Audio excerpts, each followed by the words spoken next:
Okay, नमस्कार दोस्तों, स्वागत है आपका। आज है 29 मार्च। चलिए अपना करंट अफेयर सेशन स्टार्ट करते हैं और देखते हैं कौन सा प्रश्न है और कितने आयाम पर आयोग क्वेश्चन कर सकता है, उन सभी को देखने का प्रयास करेंगे। आज का पहला प्रश्न हमने पुरस्कार से लिया हुआ है। कौन सा प्रश्न है? हाल ही में airline of the year award से किसे सम्मानित किया गया? देखो, जब भी ऑफ द ईयर आए मतलब इसका मतलब वो पुरस्कार पूरे वर्ष भर मिलाकर दिया जाता है। तो यह पुरस्कार सबसे पहले समझेंगे कि पुरस्कार किसके द्वारा दिया जाता है और यह पुरस्कार है क्या। तो यह पुरस्कार एयर ट्रांसपोर्ट संस्था द्वारा दिया जाता है, जो कि अभी हाल ही में 2024 का पुरस्कार दिया गया। यह पुरस्कार क्या है? तो यह पुरस्कार एक प्रतिष्ठित अंतर्राष्ट्रीय पुरस्कार है, जो कि हवाई परिवहन उद्योग जो इस इंडस्ट्री में पुरस्कार दिया जाता है, जो कि उत्कृष्ट प्रदर्शन करने वाली कंपनी को या व्यक्तियों को पुरस्कार दिया जाता है। मतलब दो रूप से, या तो सामूहिक रूप से या पर्सनल व्यक्तियों के रूप से पुरस्कार दिया जाता है। अगर बात करें कि अभी हाल ही में पुरस्कार किसको दिया गया, इंडिगो कंपनी को। अगर बात करें कि एयरलाइन ऑफ द ईयर पुरस्कार क्यों दिया जाता है, किस क्षेत्र में दिया जाता है, तो निम्नलिखित क्षेत्रों में जिसका पूरे वर्ष भर में बढ़िया प्रदर्शन रहता है उसको यह पुरस्कार दिया जाता है। जैसे यात्री भार, सुरक्षा, ग्राहक सेवा और वित्तीय प्रदर्शन, साथ में नई तकनीकों का प्रयोग में जो कंपनियां सबसे आगे रहती हैं पूरे वर्ष भर में, उनको यह पुरस्कार दिया जाता है। तभी हाल ही में किसको दिया गया? इंडिगो कंपनी को। तो अगर बात करें कि इंडिगो कंपनी ही क्यों, क्योंकि इसका जो मार्केट साइज है वो 60.5% से ज्यादा है। ये एक दिन में 2000 से अधिक फ्लाइट इसका उड़ते हैं। साथ में ये सस्ता एवं सुलभ है। इसकी स्थापना 2005 में किया गया था। अभी हाल ही में दो इंटरनेशनल एयरपोर्ट का उद्घाटन किया गया। महर्षि वाल्मीकि इंटरनेशनल एयरपोर्ट अंतर्राष्ट्रीय हवाई अड्डा का उद्घाटन कहाँ पे किया गया? अयोध्या में किया गया। वीर सावरकर इंटरनेशनल एयरपोर्ट का उद्घाटन कहाँ पे किया गया? अंडमान और निकोबार में। ये दोनों इंटरनेशनल एयरपोर्ट का उद्घाटन किसके द्वारा किया गया? तो प्रधानमंत्री नरेंद्र मोदी द्वारा इसका उद्घाटन किया गया। चलते हैं नेक्स्ट टॉपिक पे। नेक्स्ट टॉपिक हमने विज्ञान एवं प्रौद्योगिकी से लिया हुआ है। हाल ही में फ्लैश पे किसने लॉन्च किया और ये फ्लैश पे क्या है, समझेंगे। तो फ्लैश पे के लॉन्च किसके द्वारा किया गया? एनपीसीआई और फेडरल बैंक, दो लोग मिलकर इसको लॉन्च किया। एनपीसीआई का मतलब national payment corporation of India. NPCI वही है, आप समझ रहे हो क्या? एनपीसीआई, इसके पहले रुपे कार्ड, यूपीआई, भीम। इसका मतलब समझ लो कि इस बैंकिंग संबंधी से जितने भी चीज होते हैं वो एनपीसीआई के द्वारा लॉन्च किया गया। तो अभी हाल ही में इसके द्वारा लॉन्च किया गया। तो जी हाँ, तो ये भी इन्हीं के संबंधित कुछ होगा। तो जी हाँ, एक इसकी क्या है? ये संपर्क रहित भुगतान समाधान है। मतलब कंटेक्टलेस आप पेमेंट कर सकते हो। कैसे? यह एक रुपे स्मार्ट की सीरीज है जो आपको बिना पिन का और बिना कार्ड का पेमेंट कर सकती है। मतलब आपको पिन नहीं डालना पड़ेगा। इसका लिमिट कितना है? इसका लिमिट 1 लाख तक है, बट एक बार में आप बिना पिन प्रयोग किए 5000 रुपए का प्रयोग कर सकती है। अगर बात करें प्रयोग कहाँ पे कर सकती है, तो इसका प्रयोग लगभग सभी जगह, चाहे वो मेट्रो को, चाहे शॉपिंग हो, चाहे अन्य जगह, कहीं पे आप इसका प्रयोग कर सकती है। समझ गए? यूपीआई का फुल फॉर्म क्या है? यूपीआई का full form unified payment interface. देखो यहाँ पे ये महत्वपूर्ण चीजें हैं, तो एनपीसीआई आप ध्यान रखिएगा। चलते हैं नेक्स्ट टॉपिक पे। नेक्स्ट टॉपिक हमने अंतरिक्ष से लिया हुआ है। हाल ही में सीमा गश्ती निगरानी ड्रोन त्रिशूल का अनावरण किसने किया और ये त्रिशूल है क्या? तो इसको किसके द्वारा अनावरण किया गया? गरुड़ एरोस्पेस के द्वारा, जिसका हेडक्वार्टर चेन्नई में है। इसके ब्रांड एम्बेसडर कौन है? एमएस धोनी जी। अब बात करें कि सीमा गश्ती निगरानी ड्रोन त्रिशूल क्या है। जैसा कि नाम से समझ में आ रहा है कि सीमा गश्ती का मतलब क्या होता है? पूरे में मतलब भ्रमण करेगा, वहां की निगरानी करेगा। तो यह क्या है?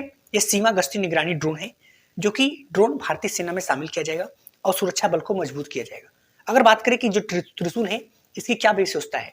इसकी विशेषता है कि ऑटोमेटिक रनिंग कंडीशन में है। दूसरा, मैक्सिमम 5 किलोमीटर तक ये उड़ सकता है। 1 घंटे में तक लगभग हवा में रह सकता है। उसके साथ साथ इसमें चाहे रात हो चाहे दिन, इसकी जो इमेज लेगा, जो छवि लेगा, वो काफी अच्छा होगा। उसका रिजोल्यूशन काफी बेहतर होगा।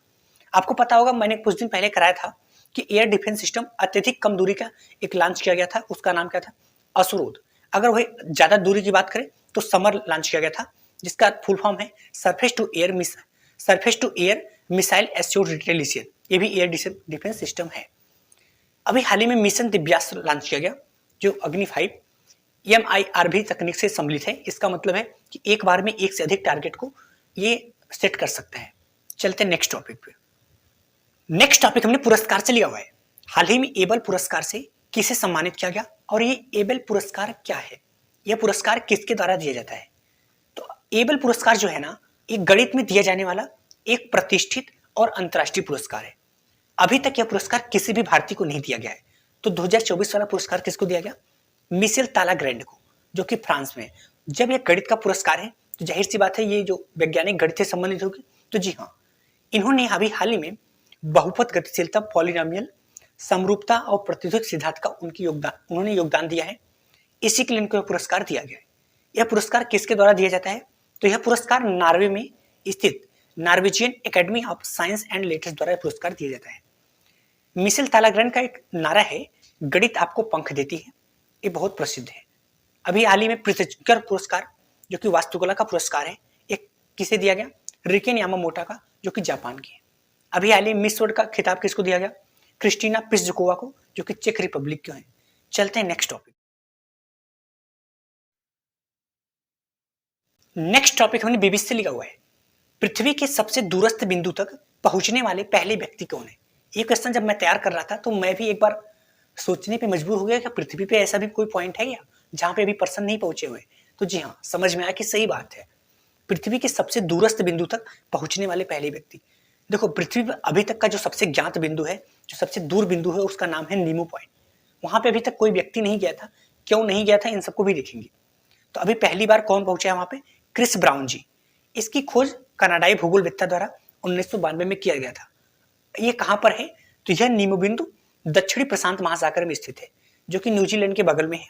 न्यूजीलैंड से वहां पे दूरी की बात करें तो 2650 मील है। समझ गए? आपको पता होगा एक जिलेंडिया महाद्वीप भी नया बनने वाला है। इसके पहले 7 महाद्वीप है, 8वां महाद्वीप जिलेंडिया बनने वाला है। जिलेंडिया का जो सबसे ऊपर का भाग है वो है न्यूजीलैंड। ऊपरी भाग क्या है? न्यूजीलैंड। बाकी सारे भाग वो डूब गया है पानी में। समझ गए? अगर बात करें कि नीमो जो बिंदु है वो क्या है, तो नीमो बिंदु पर कुछ नहीं है। यह खुले समुद्र का एक विशाल क्षेत्र है, लेकिन यहाँ पर अभी तक लोग क्यों नहीं पहुंच पाए? पहुंचना यहाँ पे कठिन क्यों है? तो यह क्षेत्र तूफानों एवं ऊंची लहरों के लिए प्रसिद्ध है। यहाँ पे बहुत ज्यादा तूफान और ऊंची लहर आते हैं, जिसकी वजह से यहाँ पे किसी व्यक्ति का मतलब सस्टेन करना बहुत मुश्किल काम है। नीमो का अर्थ क्या है? नीमो इसका नाम क्यों रखा गया? नीमो का अर्थ का मतलब जहाँ पे कोई आदमी नहीं पहुंचा हो।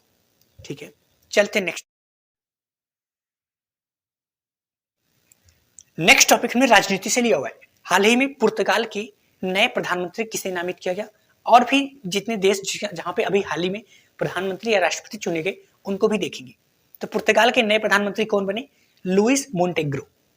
इनकी जो पार्टी है उसका नाम क्या है? Democratic alliance party. इसके पहले थी एंटोनियो कोस्टा।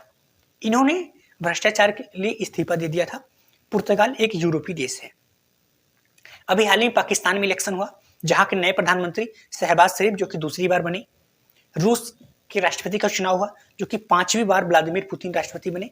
वैसे यहाँ पे मतलब ये अपने आप को भले लोकतांत्रिक बोले, ये तानाशाही देश है, क्योंकि यहाँ पे जो पुतिन के पक्ष में वोट पड़ा वो 88% वोट पड़ा, विपक्षी के केवल 12% वोट। बांग्लादेश का कंडीशन तो और भी इंटरेस्टिंग है। यहाँ पे 5वीं बार प्रधानमंत्री शेख हसीना बनी। यहाँ पे जो मुख्य विपक्षी पार्टी थी वो इनके साथ चुनाव ही नहीं लड़ा। नेपाल की बात करें, पुष्प कमल दहल होता है ना जी। भूटान की बात करें, प्रधानमंत्री सेरिंग टोबैगो। मालदीव का मोहम्मद मुइजू। और न्यूजीलैंड के नए राष्ट्रपति कौन बने? Christopher Luxon. ओके दोस्तों, अगर आपको करंट अफेयर को शॉर्ट नोट्स के माध्यम में डिटेल में पढ़ना है तो आप इस फैमिली के हिस्सा बन सकते हैं। और हाँ, ये जो इतने कम समय में इतनी ज्यादा आयाम पर मैं कवर कराता हूँ ना, इसको अगर आपको पूरा कमांड बनाना है तो आप लगातार इसको पीडीएफ से रिवीजन करिए। मतलब 2 से 3 बार रिवीजन करिए, ये आपस में कनेक्ट बना के आप इसको याद कर पाएंगे। धन्यवाद।